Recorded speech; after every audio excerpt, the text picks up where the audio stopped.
I'm Dennis at Cappel Training and Shoeing. We're here at the Silver Supreme workshop, and we're doing a reading the horse session. I've got a young horse here that I'm going to use as an example, and what I'm going to do is send this horse around at a walk and at a trot as she's going around, and I'm going to talk about what I'm seeing in her body language, what I'm seeing in her eye, what I'm seeing in her ear, as far as how well she's listening to me.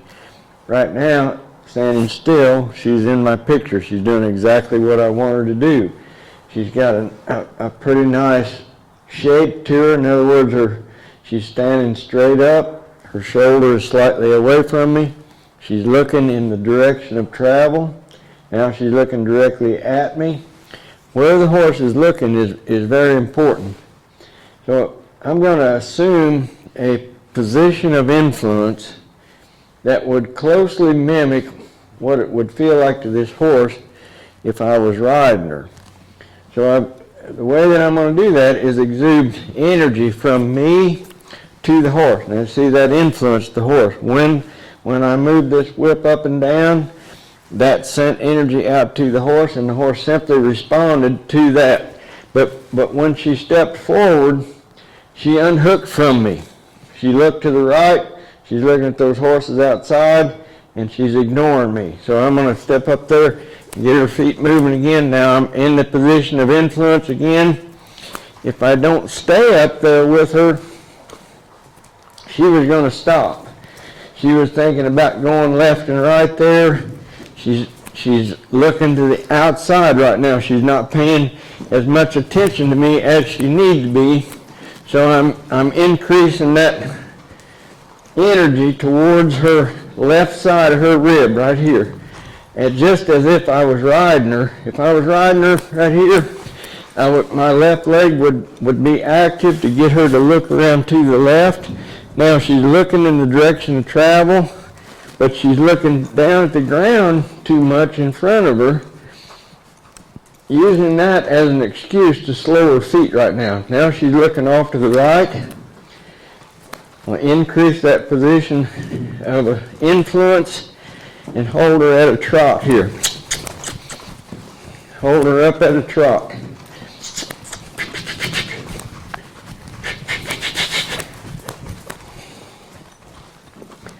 So I'm staying basically at the same position in her body as I travel around here. Now I like her posture. Let her stop right there. See, when I removed my position of influence, she immediately stopped. I like how her posture was as she was going around there. She was standing up straight, looking in the direction of travel, and moving because of my influence, just like right there. She stepped forward because of my influence. I'm going to let her stop right there. She stopped because I removed my position of influence for a second. She's still attentive to me. She's still listening to me. Okay, now she's got both eyes on me, standing there still attentive, still doing what I want. I'm going to change direction. So I'm going to close the door off over here, increase the energy over here, and wait for her to change direction. She turned away from me instead of towards me. I would prefer that she turned towards me, but I'm just aware that she turned away from me. She still changed direction.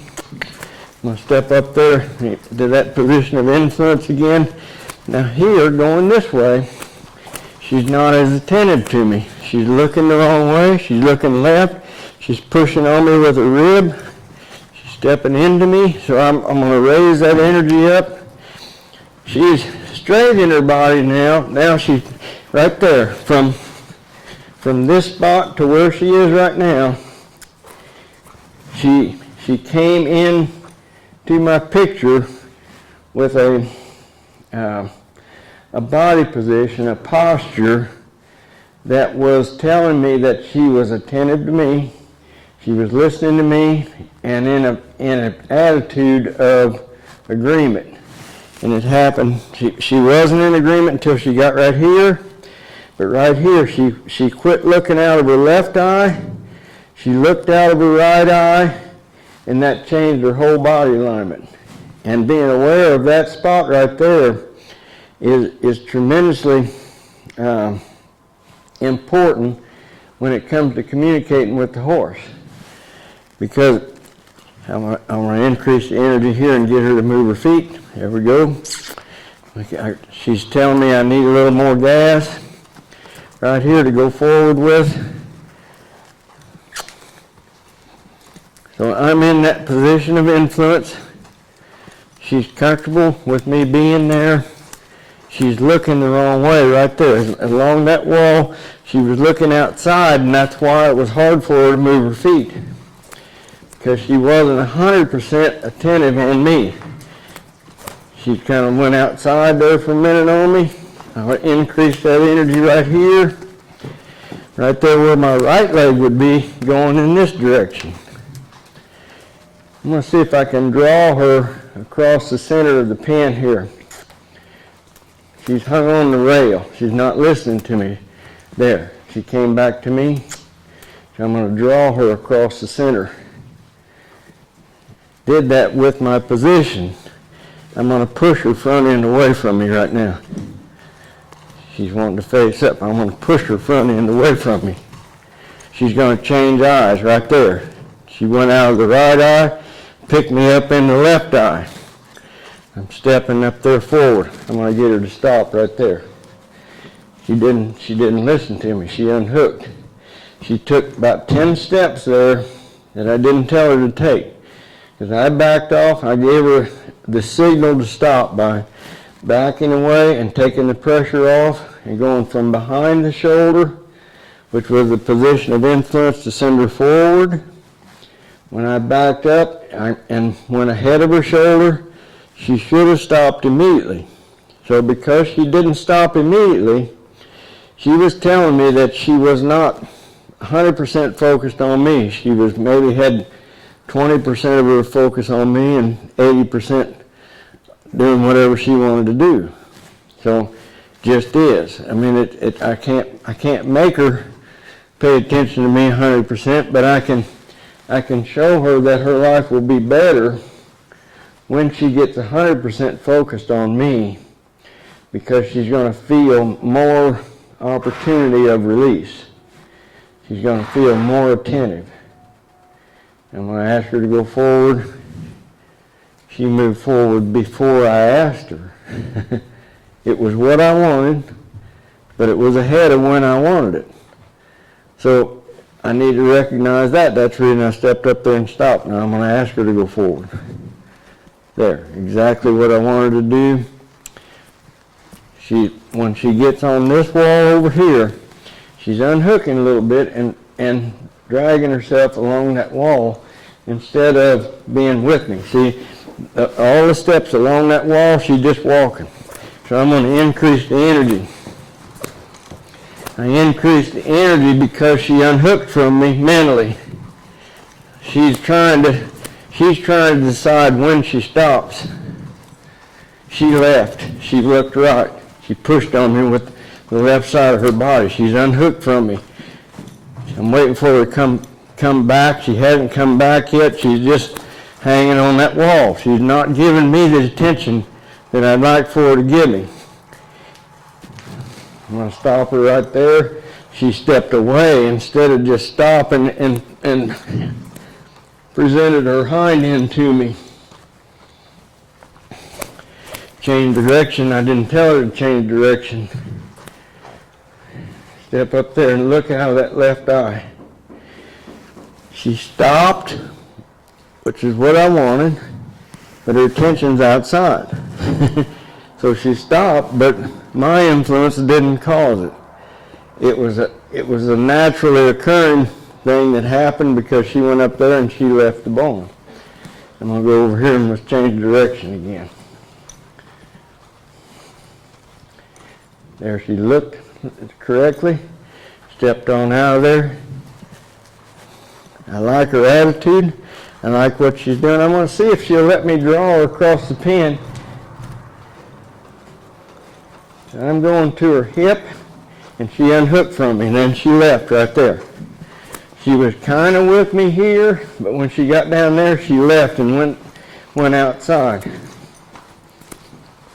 I'm going to see if I can draw her back to the center of the barn. She unhooked. She left. Really unhooked. I'm going to put her to work. I'm going to become more interesting to her. Give her a reason to pay attention to me. Just come up there now and get stopped, and she didn't pay any attention at all. She just ran on through, ran to those other horses. So we're going to increase the energy. Step up there. Keep going. I'm increasing the reason that she should pay attention to me.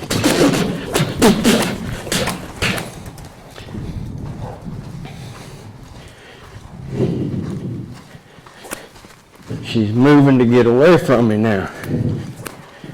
Not to listen to me, and I want her to listen to me. She's hung on the wall, paying attention to those horses. She's not listening to me. I'm going to get her to stop right there. I'm going to ask her to turn back to the left. She's thinking about turning right. If she turns left, I'm going to allow her to turn left.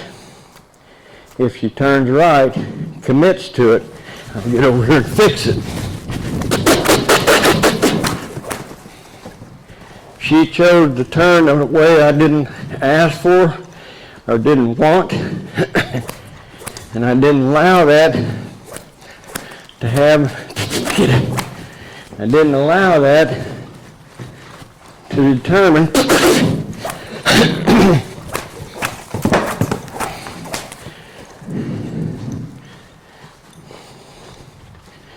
get over here and get stopped. She unhooked. Whenever they stick their nose down and look off, they're just ignoring you.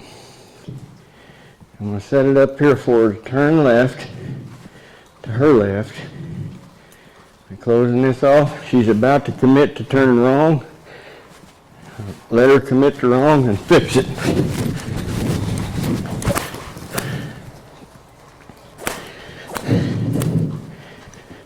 Step up there. Yep. She's trying to call all the shots. Let's get her stopped right there. Yes, sir, she said. What can I do for you next? With that attitude and that posture, I'm going to allow her to sit.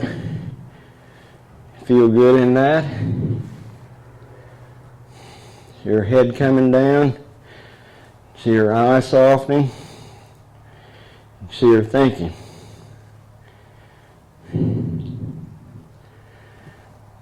Now I'm going to have her continue on in the same direction she was going at a walk. Very good. Now if she'll keep her head up and keep looking to the left, I'll let her walk all the way around this barn. But she looked right and she left me right there. She's gone. She's hanging on the wall, not paying attention to me. I'm going to step over here and stop her. She stopped, but she stopped with her attention mostly to the right. I'm going to step up here and ask her to go forward again. Step forward. See if I can draw her back across the center of the pen. Very good. See that? Now, because I set it up for her to draw in, she didn't roll out over there. She paid exact attention to me. This is a horse that is attentive. This is a horse that has given me maybe 90% of her attention. This is a rewardable situation here because She had choices there. She could have chose to go on out there. It wasn't what I wanted her to do was go out there. She did exactly what I wanted her to do. So I'm rewarding her attentiveness to me by going up here and touching her and allowing her to feel the peace that come with that. She could have come with me right there, but she chose not to. She chose to stay down there, so I'm going to resume my position of influence and create, and she left. She left. As soon as she took a step there, she basically braced her body into me and looked off the wrong way and was telling me she was unhooked. And let her sit there and think a minute. And I'm going to see if I can influence her now to draw her across the center of the barn. She's got a choice. She can go to those horses, which is a tremendous temptation for her. There was the right choice. She come right across the center. Stopped a little sooner than I want, so I'm going to send her forward here. Right there. When she moved forward across that pole, she just dropped her nose, unhooked from me, and walked on down there and said, "See, I see you." All right. She could have stopped right here, but she chose to not stop. We'll see if I can draw her back across the pen here. I'm drawing her by going to her tail. I'm drawing her by giving her a place to come behind me. And she is deciding whether she's going to draw in and come through, or if she's going to ignore me and look to the left. She ignored me and looked to the left. If I ignore that and let her do that, I'm basically saying go ahead and do whatever you want to do. I don't matter at all. Your decisions are more important than mine. And if I'm going to maintain the role of leadership, I can't let her feel like that her decision-making process is what determines what goes on. Now, let's set it up again here and see if we can get her to draw out across those ground poles. See her following me there? The horse is attentive. She's paying attention. I could surely bring my energy up slightly here, get her to step across that pole. If she'll pick her head up right there, she'll listen. She keeps her nose down, she's going to use it as an excuse to leave me. She left.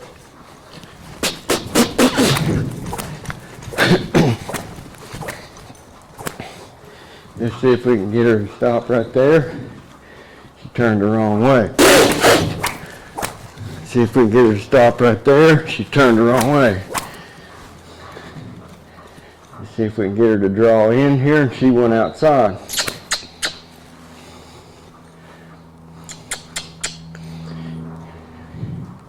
Do something to draw her attention. Yes. There we go. Let her feel the freedom in that right choice. It's the right choice only because I decided that's the right choice. If I wanted her to go around, this wouldn't be the right choice.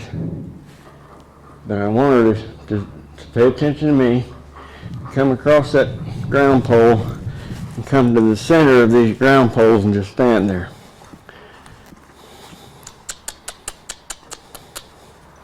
She's attentive to me. She started. There she goes with dropping that nose and leaving again. It's going to be hard for her, but I think she can make it. And what's going to be hard is the draw to go down here where the exit gate is more appealing to her at this point than I am.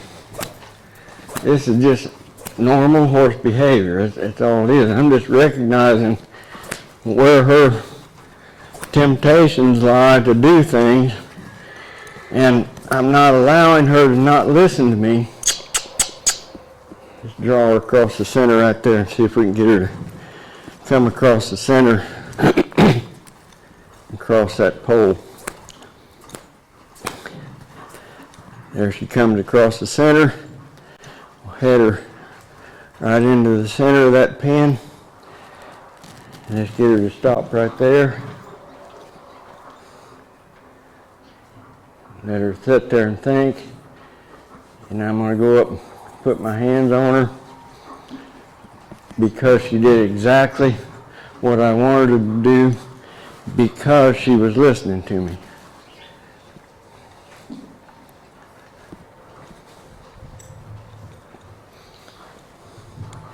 So there's no need to numb her with repetition. I read her the whole time she was going around, and when she was with me, I let her feel this freedom that she's feeling now.